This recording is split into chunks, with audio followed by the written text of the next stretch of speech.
के आ रहे हैं और ठीक ठाक सब बढ़िया मजे में बना रही मजा बढ़ता है और सब ठीक ठाक ना। और वही क्या नाम अपना चौधरी साहब सोलंकी भाई को क्या राम राम, नरेश भाई को भी राम राम, अपना परम सेठ को भी राम राम, सतीश सेठ को भी राम राम, और मेरे जितने जानने वाले दोस्त यार उसको सबको राम राम।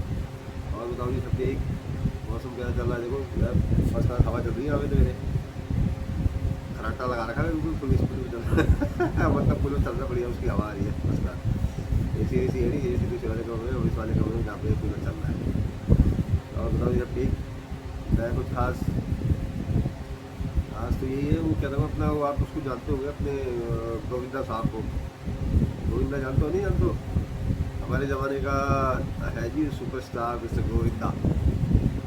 आजकल उनकी मैं इंस्टाग्राम में बड़ी वीडियो देख रहा हूँ, गोविंदा की नहीं, वो गोविंदा की जो वाइफ है सुनीता नाम है जिनका, वो उसमें भी आई थी। अभी कोई प्रोग्राम चल रहा था तो उनसे हथकड़ी पता नहीं कौन सा वो मेल टाइप का कोई, जिसमें एक जीत की है 1 करोड़ की करीब, तो उसमें वो भी आ रही थी। और वो मेरे ख्याल से कुछ टाइम बाद ही वो उससे निकल गई थी बाहर शो से। वो गोविंदा की वाइफ थी जो आप देखते होंगे, वो जो शो आता था मेरे को उसका नाम याद नहीं आ रहा। और कई बार मैं भी देखता हूँ क्योंकि मेरी वाइफ देख लेती है तो मजबूरी है मेरे को भी देखना पड़ता है, क्योंकि मैं तो अपना न्यूज़ व्यूज़ देख लेता हूँ, उसके बाद जब वो देखती है वो प्रोग्राम तो मैं भी देख लेता हूँ कभी कभार ही देखा, वैसे नहीं देखा। तो उसमें भी आई थी वो गोविंदा की वाइफ जो थी सुनीता करके, तो उसमें भी सुनीता जी ने जो उस प्रोग्राम आया था उसमें भी उसमें काफ़ी गाली गलौज भी करी थी, काफ़ी उल्टा सीधा भी हो रहा था।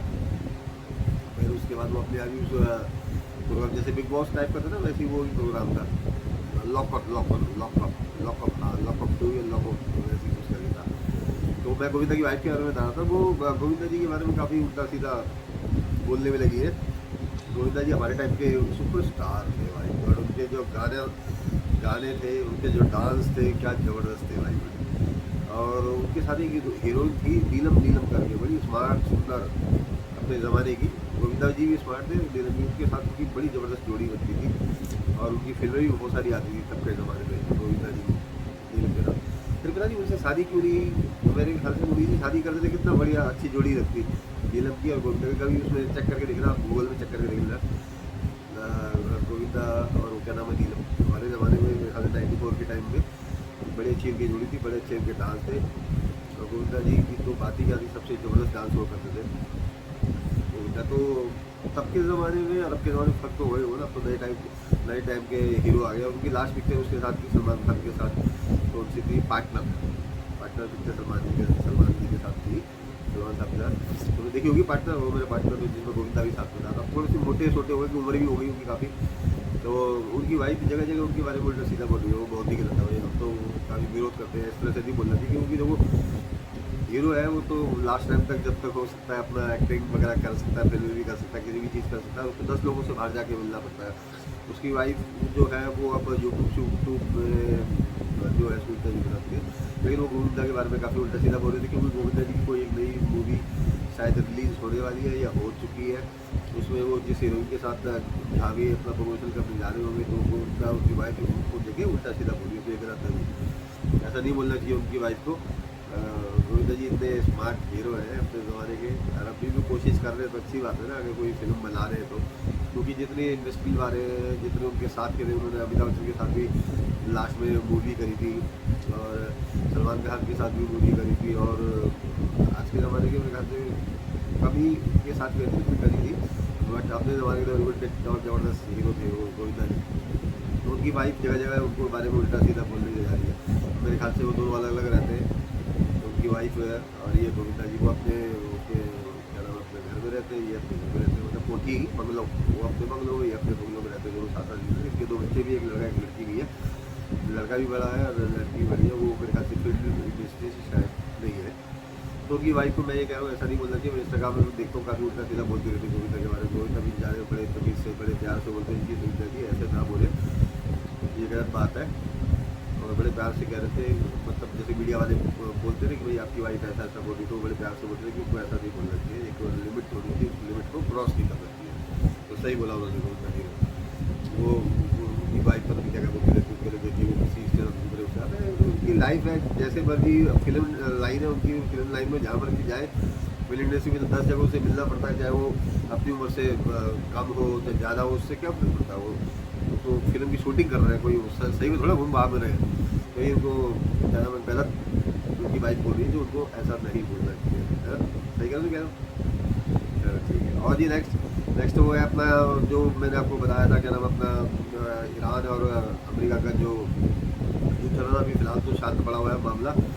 अब मिस्टर ट्रम्प कह रहे हैं कि हम हॉर्मुज के ऊपर कब्जा करेंगे, अपना अपना नियंत्रण करेंगे उसमें, समझ गए ना, स्टेट ऑफ हॉर्मुज, जहाँ से समुद्र के रास्ते से बाई सी का सारा सामान जाता है, उसको उसके ऊपर लड़ाई ज़बरदस्त चल रही थी। और अब अमेरिका के प्रेसिडेंट मिस्टर डोनाल्ड ट्रम्प कह रहे हैं कि हम हॉर्मुज पे अपना कब्जा करेंगे और वो उसको हम अपने उसमें ले लेंगे, USA के अंदर। तो ट्रम्प साहब जहाँ जहाँ मर्जी है, जहाँ मर्जी फ़ायदा हो रहा है उसको अपने ले लो। जैसे आपको पता ना, वेनेजुएला के राष्ट्रपति को उठा के ले गए थे ये ट्रम्प की सेना, जो रात को कब्जा करा और उसके राष्ट्रपति को उठा के ले गए, उसके राष्ट्रपति की वाइफ को भी उठा के ले गया और न्यूयॉर्क की जेल में बंद है वो। उनके ऊपर आरोप है कि उनके यहाँ से जो जिस कंट्री के थे वेनेजुएला के, वहाँ से ड्रग्स गांजा बहुत उसमें क्या नाम है USA में जाता था, तो इस वजह से उन्होंने कई बार उसके ऊपर प्रतिबंध लगाए, ये लगाए, लेकिन उसके बावजूद भी शायद, लेकिन ये थोड़ा ना किसी के राष्ट्रपति को भी उठा के ले गए, ऐसी कार्रवाई करी उनके फोर्स ने, रात को अटैक करा और वहाँ से उठा के ले गए, उनके घर से उठा के ले गए रातों रात, 2-3 घंटे का उन्होंने वो करा ले गए। तो ऐसे ही वो ईरान को भी सोचने लगे, ईरान तो काफ़ी बड़ी कंट्री है भाई, मैंने देखा वो इसराइल से कितनी बार 2 बार लड़ चुका है, अमेरिका से 2 बार लड़ चुका है, लास्ट अब इसराइल तो साइड में हो गया, लेकिन अमेरिका के साथ चल रहा है। अमेरिका कह रहा है स्टेट ऑफ हॉर्मुज के ऊपर हम कब्जा करेंगे, उसको अपने अंडर में ले लेंगे। वो सब स्टेट ऑफ हॉर्मुज के ऊपर इसलिए लड़ना चाहते हैं क्योंकि स्टेट ऑफ हॉर्मुज एक रास्ता ऐसा है जहाँ से मिडिल ईस्ट पर सारा सामान जाता है 22 फीट पर। तो वो सोच रहे कि वहाँ अभी तक तो फ्री था, आ रहा था जा रहा था, तो ये जो युद्ध शुरू हुआ था इसराइल के साथ, तो उसके बाद ईरान ने उस रास्ते को बंद कर दिया। बंद बोले तो बंद तो कर नहीं सकते क्योंकि 3 किलोमीटर चौड़ा है वो रास्ता और थोड़ा सा लंबाई भी काफ़ी है उसकी। बंद मतलब ये कि वहाँ से जो भी जहाज जाएगा बिना ईरान के परमिशन के नहीं जाएगा। और कई कंट्रियों के वहाँ से जहाज गए तो ईरान ने उसको तबाह कर दिया, विस्फोट कर दिया। तो इस चक्कर में फिर बड़ा पंगा संगा चल रहा था और धीरे धीरे अमेरिका ने अपनी सेना स्टेट ऑफ हॉर्मुज के चारों तरफ जाल बिछा दिया और उसके बाद अब अमेरिका कह रहा है कि उसके ऊपर हम कब्जा करेंगे।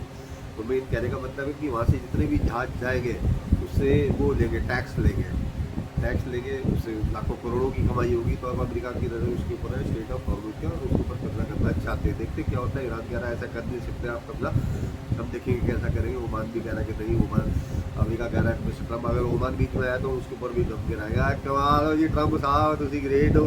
मतलब जो स्टेट है, जो राज्य क्या नाम है, जो कंट्री आपका कहना नहीं मानेगी तो आप उसके ऊपर अटैक कर दो, ऐसे करना होता है जी, जिस मर्जी स्टेट पे अटैक कर दो। तो ये गलत, हम तो बिल्कुल बोलते हैं गलत है। अभी देखते हैं, लेट अस सी 2-4 दिन में क्या होता है, क्या अपडेट होता है, बताएंगे आपको। दूसरा वो अपना क्या नाम है, अपना रसिया और वो यूक्रेन, यानी कि जेलेंस्की एंड पुतिन रसिया के राष्ट्रपति और जेलेंस्की अपना यूक्रेन के राष्ट्रपति है। उन दोनों में तो घमासान युद्ध चल रहा है भाई, पूछो मत। कल या परसों मैं देख रहा था, उन्होंने 650 के करीब यूक्रेन ने रसिया की राजधानी मैक्सिको के ऊपर ड्रोन गिरा है, जिसमें से 180 तो बोला उन्होंने डिस्ट्रॉय कर दिया, बाकी तो गिर गए भाई उनके मॉस्को, जो रसिया की राजधानी उसके अंदर था, वहाँ तक हो गया। और उसको सबसे ज़्यादा जो सपोर्ट कर रहा हुआ है ब्रिटेन से सारे वो क्या नाम है, उसको सारी वो मिल रही है, सपोर्ट मिल रही है, बम वगैरह जो भी है।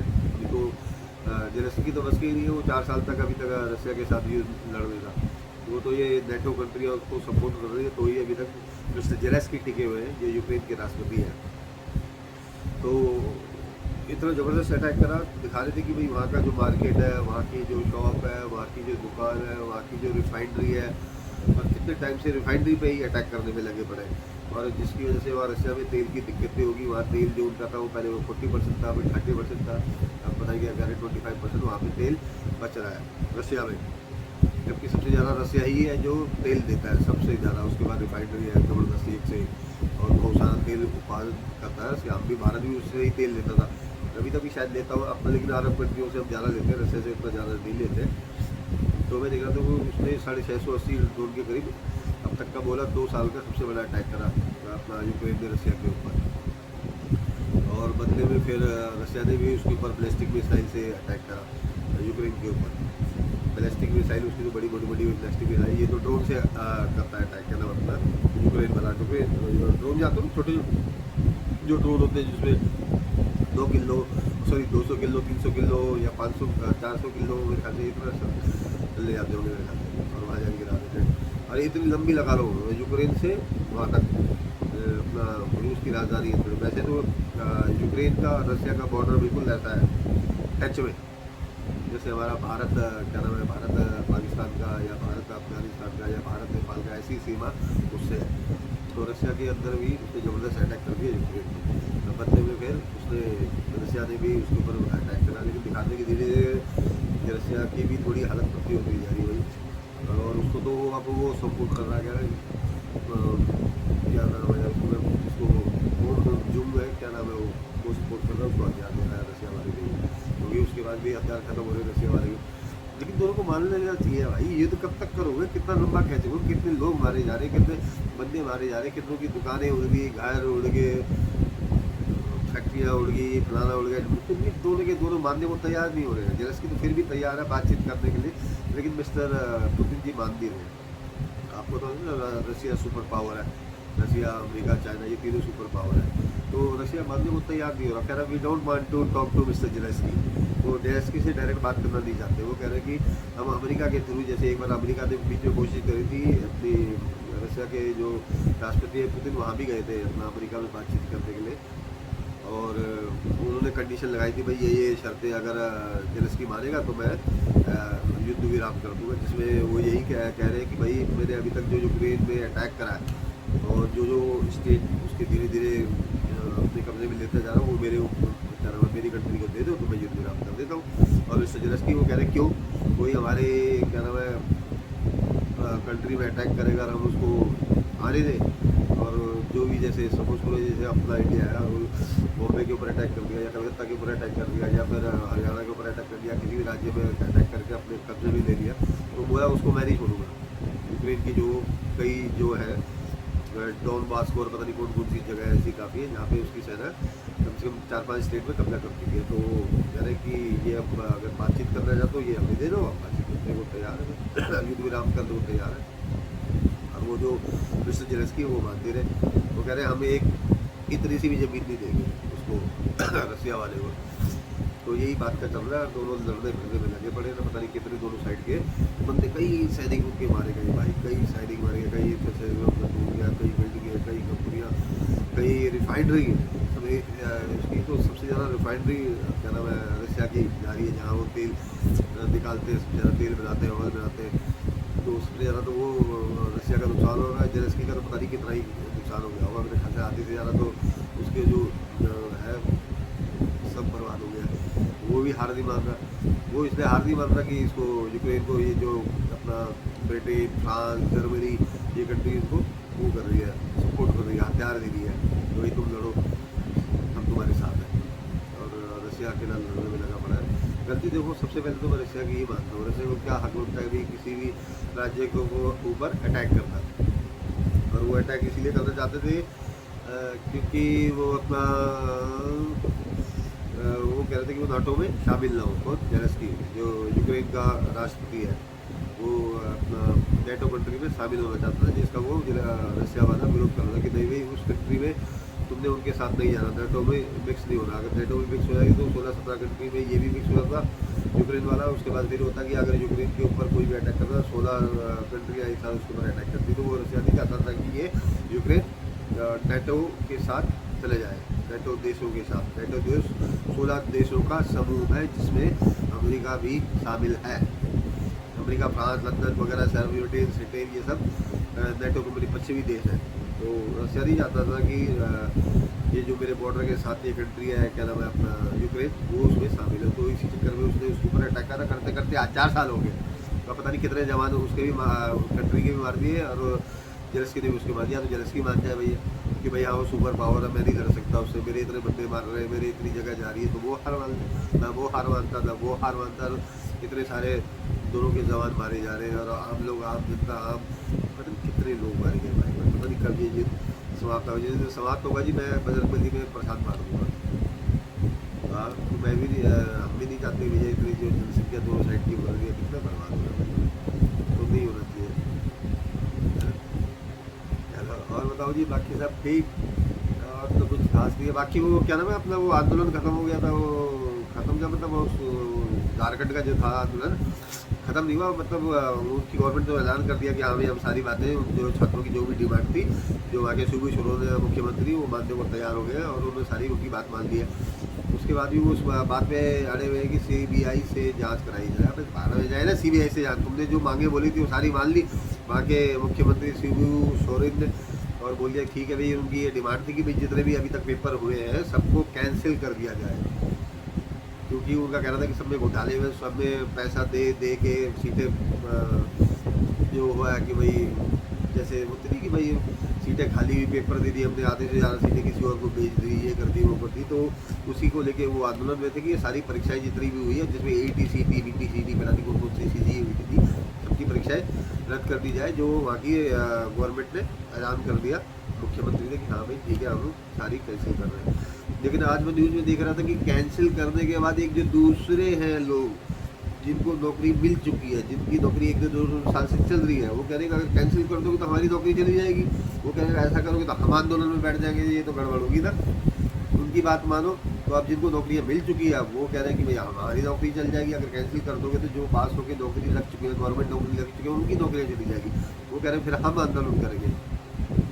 तो ये गवर्नमेंट को पहले ही सोचना चाहिए ना, जब बकवाल पहले उठाना ढंग करो भाई। मैंने देखा जितनी भी सरकार है, चाहे किसी भी राज्य की हो है, हर जगह देखता हूँ ये क्या नाम है वो कहते हैं कि भाई पेपर हो गए हैं, 2 साल से भर्तियाँ नहीं हुई है, नौकरियाँ नहीं मिल रही है। मैंने हर स्टेट की प्रॉब्लम न्यूज़ चैनल में देखता हूँ, चाहे वो केरला की हो, चाहे वो छत्तीसगढ़ की हो, चाहे वो यूपी की हो, चाहे किसी भी स्टेट की हो। कई जगह तो मिल जाती है, कई जगह कहते हैं जैसे कि टीचर भर्ती होगी या गार्ड की भर्ती होगी या पुलिस की भर्ती होगी, पेपर हो गए, एग्ज़ाम हो गए, इतनी सीटें थी, दी ही नहीं है अभी तक, भर्ती करी नहीं है। अभी तो निकालती क्यों है कि इतनी वैकेंसी है, जब तो एडमिशन पेपर देने के बाद भी उनको नौकरियाँ नहीं दे रहे हो आप, 2-2 साल 2.5 साल। कई स्टेट में मैंने देखी है ऐसी प्रॉब्लम है, जो आंदोलन कर रहे हैं कि भाई अगर पेपर हो गए, सब कुछ हो गया, तो उसका रिजल्ट निकालो। कोई कह रहा है रिजल्ट निकाल दो, कोई कह रहा है कि भाई नौकरियाँ इतनी दे रहे हैं, कोई कह रहे हैं नौकरियाँ दे रहे हो तो उसमें घोटाला। और तो गवर्नमेंट को सबको ध्यान से देख के काम करना चाहिए भैया। मैं तो कह रहा हूँ सेंट्रल गवर्नमेंट में, मोदी सरकार में मेरे को भी मिला दो, मैं भी देख लूँगा ये सब चीज़ें। लेकिन मैं सब कहाँ से देखूँगा न्यूज़ चैनल में देख देख के, वैसे तो ना मेरे को पता लग गया। तो इसलिए मैं लोगों को कहता हूँ जागरूक हो जाओ, न्यूज़ चैनल देखो, इंस्टाग्राम देखो, फेसबुक देखो, लेकिन एक लिमिट टाइम तक, यानी कि पूरे टाइम फ़ोन में घुसे रहो। जैसे मैं भी देखता हूँ तो क्या देखता हूँ, ये सुबह का अखबार पढ़ लेता हूँ, या सुबह ब्रेकफास्ट करते समय न्यूज़ देख लेता हूँ, शाम को अपना खाना खाता हूँ तब न्यूज़ देख लेता हूँ। न्यूज़ के अलावा और भी चीज़ देखता हूँ मैं। यूट्यूब में ब्लॉगर भी देखता हूँ, जो काफ़ी ब्लॉगर है। मैं अभी देख रहा था, मेरी वाइफ कोई ब्लॉग देखती थी, उसमें मैंने पूछा ये कौन है, बोला ये वियतनाम घूमने गए भैया वो भी, तो वो भी अपना यूट्यूब का चैनल बनाते हैं। और यहाँ बनाते बनाते बनाते इतना पैसा मिला उनको यूट्यूब से, कमा कमा के वो वियतनाम पूरे वहाँ का वीडियो बना रहे। तो मैं भी जस्ट देख के आया था यहाँ इसमें आने से पहले, तो भी अभी वियतनाम घूम रहे दोनों के दोनों। तो ऐसे बहुत सारे ब्लॉग हैं जो कभी कभार वो भी देख लेता हूँ, कभी कभी किसी के बारे में वो भी देख लेता हूँ। तो मैं हर चीज़ की देखता रहता हूँ मैं, उसके लिए किसी एक चीज़ नहीं होता। और बाकी तो क्या ही कह रहे हैं। अब ठीक है, ज़्यादा लंबा हो गया यार, अब क्या है तो 18 मिनट हो गया, पता नहीं इतने टाइम का कोई देखता भी नहीं रुकता। फिर भी हमारा क्या, हमने तो बोल दिया सो बोल दिया, अगली बार से कोशिश करेंगे कम बोलेंगे। चलो ठीक है, ओके बाय, गुड नाइट, फिर कल मिलते हैं, ठीक है 10 बजे, ओके बाय, जय श्री राम।